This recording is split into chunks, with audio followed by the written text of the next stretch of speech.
तो hello hello, कैसे हो आप सब? क्योंकि आज हम बात करने वाले हैं पुष्पा और पुष्पा पार्ट 2 के बारे में। क्योंकि भाई पुष्पा द राइज और पुष्पा द रूल ये दोनों फिल्में बहुत ही डिफरेंट होने वाली है। और इन दोनों फिल्मों के अंदर ऐसी कौन सी चीजें थी जिसकी वजह से लोग इतने ज्यादा एक्साइटेड है, इतने ज्यादा पागल है। और मैं दोनों फिल्मों के बारे में बात करूंगा। पुष्पा द राइज के बारे में भी थोड़ा बहुत एक्सप्लेन करूंगा, और पुष्पा द रूल के अंदर ऐसा क्या हो सकता है और किस तरह से हो रहा है, और ट्रेलर से हमें कितनी सारी बातें पता चलती है। इन सारी बातों के ऊपर हम आज थोड़ा ध्यान देंगे और डिटेल में बात करेंगे। तो वीडियो में बने रहिए अंत तक। अगर आप चैनल के ऊपर नए हो तो चैनल को सब्सक्राइब जरूर करो। तो सबसे पहले तो मैं आपको पुष्पा द राइज के बारे में थोड़ा बहुत समझाता हूं, क्योंकि मैंने पिछले वीडियो में आधा बता दिया है कि जहां तक पुष्पा की माँ हॉस्पिटल में एडमिट होती है वहां तक मैंने इस मूवी को देख लिया था, और वो मैंने एक्सप्लेन कर दिया है पिछले वीडियो में ही। अब बात करते हैं वहां से आगे। तो भाई जब हॉस्पिटल में पुष्पा खुद बोलता है कि मैं झुकेगा नहीं साला, और उसके बाद जंगल से चंदन पूरी तरह से काट कर और 5 ट्रक भर कर, ऐसे मतलब 2-2 टन की ट्रक होती है, और वो लेके जाता है डायरेक्ट चेन्नई में मुरुगन भाई के पास, और वहां पर डील कर देता है 1.5 करोड़ पर टन। तो वहां से कोंडा रेड्डी को फोन करता है। तो कोंडा रेड्डी ने बोला होता है कि अगर पुष्पा तूने ये काम कर दिया या फिर 25 का 50 भी कर दिया तो आधा हिस्सा तेरा और आधा मेरा। तो वहां पर टन का 1.5 करोड़ रुपए मिल रहा होता है। और वहां पर फिर पुष्पा बोलता है भाई आपने बोले थे आधा आपका आधा मेरा, और वहीं से कोंडा रेड्डी के मन में वो बातें खटकती है। तब पुष्पा पैसा लेकर तो आता है, फिर उसके बाद श्रीवल्ली खुद रोते हुए उसके पास आती है और बोलती है कि मुझे ऐसा ऐसा जॉली रेड्डी ने बुलाया है। तो भाई पुष्पा के कंधे के ऊपर सर रखकर श्रीवल्ली रो रही होती है, तो पुष्पा वहां पर बिगड़ जाता है और डायरेक्टली चला जाता है जॉली रेड्डी के पास श्रीवल्ली को लेकर। वहां पर जॉली रेड्डी की हालत मतलब बेहाल कर देता है, जॉली रेड्डी को मतलब किसी लायक नहीं छोड़ता है। और वहीं से जॉली रेड्डी उससे दुश्मनी पाल लेता है और दुश्मनी का बदला लेने के लिए अंदर ही अंदर जल रहा होता है। उसके बाद आता है केशव का डेंजर वाला मैसेज, और डेंजर वाला मैसेज आने के बाद पुष्पा समझ जाता है कि अब कोंडा रेड्डी को पता चल चुका है कि उसके बेटे जॉली रेड्डी को किसने मारा है। और पुष्पा सावधान हो जाए इससे पहले ही कोंडा रेड्डी पुष्पा को मतलब लपेट लेता है और बहुत मारता है और जिंदा गाड़ने की कोशिश करता है। तो चेन्नई जाने से पहले मंगल श्रीनु से जो झगड़ा कर पुष्पा निकल जाता है, और भाई वहां से आने के बाद जो उसका जो साला होता है मोगलिस, उसको तो जो मोगलिस है जहां पर पुष्पा को लेके जाता है जंगल में मारने के लिए, उसी जगह पर आता है और वहां पर कोंडा रेड्डी के सर से बाहर गोली निकाल देता है और कोंडा रेड्डी मर जाता है। ये पुष्पा को पता चलता है। पुष्पा के सर के ऊपर तो कपड़ा रहता है और उस कपड़े की वजह से पुष्पा पूरी तरह से नहीं देख पाता है, और वहीं पर मोगलिस को पुष्पा मार देता है। जो मंगल श्रीनु है उसके साथ एक डील होती है जहां पर पूरा का पूरा माल या फिर सिंडिकेट मेंबर जो है वहां से उसका पद छीन लिया जाता है और वो पुष्पा को दिया जाता है, और वहां से पुष्पा सिंडिकेट मेंबर बन जाता है। तो उसके बाद सबको लगता है कि फिल्म खत्म हो चुकी है, लेकिन फिल्म खत्म नहीं होती है। उसके बाद एंट्री होती है फहद फासिल की, और असली में दूसरे पार्ट के लिए जो सबसे ज्यादा एक्साइटेड लोग थे वो यही से ज्यादा एक्साइटमेंट शुरू होती है। असल में वहां तक फिल्म तो खत्म हो चुकी थी जहां तक पुष्पा सिंडिकेट मेंबर बन जाता है और बहुत सारे पैसे भी कमाने लगता है। लेकिन भाई यहाँ पर सुकुमार खेल जाते हैं और यहाँ पर भंवर सिंह शेखावत यानी कि फहद फासिल की एंट्री कर देते हैं। तो यहाँ से जो सस्पेंस क्रिएट होता है, तो भाई पुष्पा अपने शादी का एक इनविटेशन लेकर उस थाने में चला जाता है, और उस थाने में जाने के बाद जिस तरह से पुष्पा को जलील किया जाता है, पुष्पा की ब्रांड के बारे में, पुष्पा के माँ के बारे में, उसके पत्नी के बारे में और उसके बाप के बारे में ऐसी बातें होती है और भंवर सिंह शेखावत करता है। और वहीं पर जो सर चीज की कमी होती है उससे बहुत ही बड़ा सस्पेंस क्रिएट होता है, और वहां से आगे पुष्पा भाऊ वही करता है जो भंवर सिंह शेखावत उसे बोलता है। अब उसके बाद वो टर्निंग पॉइंट आ जाता है, और वो टर्निंग पॉइंट वाला सीन आ जाता है जहां पर पुष्पा भाऊ और भंवर सिंह शेखावत दोनों दारू पीने के लिए, यहाँ पर पुष्पा भाऊ की शादी चल रही होती है, सारे एमएलए वगैरह आए हुए होते हैं, मंत्री संतरी सब, और वहां पर पुष्पा भाऊ भंवर सिंह शेखावत के साथ दारू पीने के लिए चला गया होता है।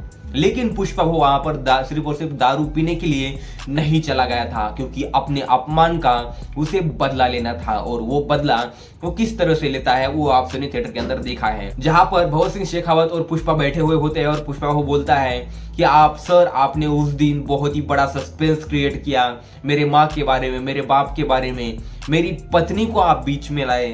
ये सारी बातें जब भंवर सिंह शेखावत से पुष्पा बोलता है तो भंवर सिंह शेखावत बोलता है कि भाई मैं तो उन बातों को सब कुछ भूल गया और ये पार्टी का मजा तू खराब मत कर, ऐसा बोलता है भंवर सिंह शेखावत। जब पुष्पा बोलता है कि जिस दिन आपने उस स्टेशन के अंदर मेरे मुट्ठी पर बंदूक तानी थी और उसके अंदर एक गोली ज्यादा है, वो खाली एक कारण था वहां से उसके हाथ से बंदूक लेने का। बंदूक लेने के बाद पुष्पा को अपनी मुट्ठी में वो बंदूक चला देता है और बोलता है कि इसमें एक गोली ज्यादा है, 1 2 3 4 5 6 और हुई ना एक गोली ज्यादा बोल के एक गोली चला देता है। मतलब एक गोली चलाने के बाद जिस तरह से पुष्पा के हाथ से ऐसा ऐसा खून निकलता है और उसके बाद जो पुष्पा अपने एटीट्यूड में जो डायलॉग बोलता है कि ये मेरे बाप से मिली हुई मुझे विरासत है जो कि मेरे खून में है और ये मेरा खून ही है, मेरा ब्रांड, ठप्पा लगाता है अपने पीठ पे। तो भाई वहां से इस मूवी का एंड तो होता है, लेकिन सेकंड पार्ट के लिए इतना ज्यादा एक्साइटमेंट पैदा होता है कि लोग पागल हो रहे थे सेकंड पार्ट के लिए। और उसके बाद जो लास्ट में जब अपने बाइक के ऊपर बैठता है पुष्पा और वहां से जो डायलॉग बोलता है, भंवर सिंह शेखावत, जो माल जाना है वो जाएगा, जो पैसा आना है वो आएगा, लेकिन तुझे एक फूटी कौड़ी भी नहीं मिलेगी। और वहां से डायलॉग बोलकर जब वो शादी में आता है और यहाँ पर अपने भंवर सिंह शेखावत को पूरी तरह से नंगा कर भेज देता है स्टेशन के लिए और वहां पे बोलता है कि तुम्हें कुत्ता भी नहीं पहचानेगा, लेकिन मैं जब इस हालत में जाऊंगा ना तो मुझे लोग पुष्पा भाव बोलेंगे। तो वही पुष्पा भाव शादी में पहुंच जाता है, वहां पर उसे लुंगी लपेटी जाती है और वहां पर श्रीवल्ली पूछती है कि तुम क्या कर रहे थे, मतलब क्या हुआ, कहीं बात बिगड़ तो नहीं गई। वहां पे पुष्पा बोलता है बात बिगड़ नहीं गई बल्कि हद से ज्यादा बिगड़ गई। और वहीं से पुष्पा पार्ट 2 की शुरुआत होती है, पुष्पा पार्ट 2 द रूल की शुरुआत होती है। अब भाई बात करते हैं असल में पुष्पा पार्ट 2 के अंदर ऐसी कौन सी बातें होने वाली है। और आपको ट्रेलर के अंदर ऑलरेडी डायरेक्टर सुकुमार आपको बहुत सारी बातें बता चुके हैं, आपको दिखाई नहीं दिखाली, इस तरह से ट्रेलर कट किया गया था। तो जब ट्रेलर शुरू होता है तो ट्रेलर के अंदर बोला जाता है, जगपति बाबू बोलते हैं ये कौन है आदमी जिसे ना पैसों की परवाह है और ना ही पावर का कोई घमंड है। तो भाई ये डायलॉग इसलिए बोला गया था क्योंकि पार्ट 1 के अंदर जहां पर लास्ट में पुष्पा भाव ने बोला था कि जो पैसा आना है वो आएगा, जो माल जाना है वो जाएगा, यहीं पे पता चला था हमें, यहीं पे बताया गया था कि पुष्पा को अब या ना तो पैसों की परवाह है ना पावर की परवाह है, उसे बस अपने अपमान का बदला लेना है। तो मैंने बोला कि जहां पर पुष्पा भाऊ और भंवर सिंह शेखावत दोनों मिलते हैं वहीं पर ये बात सिर्फ और सिर्फ पैसों की या फिर चंदन के तस्करी की नहीं रह जाती है। यहाँ पर बात अपने अपमान सम्मान की आती है, जहां पर पुष्पा भाऊ का बहुत अपमान हुआ होता है और बात यहाँ पर इज्जत और पावर की चल रही होती है। पावर है भंवर सिंह शेखावत के पास और इज्जत चाहिए पुष्पा भाऊ को। अब पार्ट 2 के अंदर यही सारी बातें हमें देखने को मिलने वाली है। उसके बाद ट्रेलर के अंदर एक डायलॉग आता है जहां पर पुष्पा भाऊ बोलते हैं, अगर कोई आदमी अपने पत्नी की सुनता है तो क्या कर सकता है, ये दुनिया को दिखा दूंगा। तो भाई ऐसा क्या कहा श्रीवल्ली ने जो कि पुष्पा भाऊ पूरे दुनिया को दिखाने के लिए चला है। और अगर श्रीवल्ली ने कहा है तो भाई उसकी माँ है या फिर मर गई है पुष्पा भाऊ की, ऐसा क्या हुआ है उसके माँ के साथ जो अपनी बीबी की सुनने लगा है। ऐसे बहुत सारे क्वेश्चन जो है वो हमारे मन में उठते हैं। तो ट्रेलर जैसे आगे बढ़ता है तो ट्रेलर के अंदर दूसरा एक सीन आता है जहां पर क्रेन के ऊपर एक आदमी को टांगा हुआ हमें दिखाई देता है। मुझे तो लगता है वो 101% पुष्पा भाऊ ही है और वो काम किया होता है या तो भंवर सिंह शेखावत ने या फिर मंगल श्रीनु ने, क्योंकि इन दोनों के अलावा कोई और पुष्पा भाऊ को उल्टा नहीं टांग सकता है। कि हमें पहले पार्ट के अंदर इसका हिंट दिया होता है कि पुष्पा भाऊ वर्सेस फहद फासिल यानी कि भंवर सिंह शेखावत, इन दोनों की ही लड़ाई जो है पार्ट 2 के अंदर होने वाली है। और मैंने इसके ट्रेलर रिव्यू के अंदर भी बोल दिया था कि यहाँ पर पुष्पा भाऊ ट्रेलर के अंदर ऐसा सीन आता है जहां पर बोलते हैं अप्पा डिप्पा,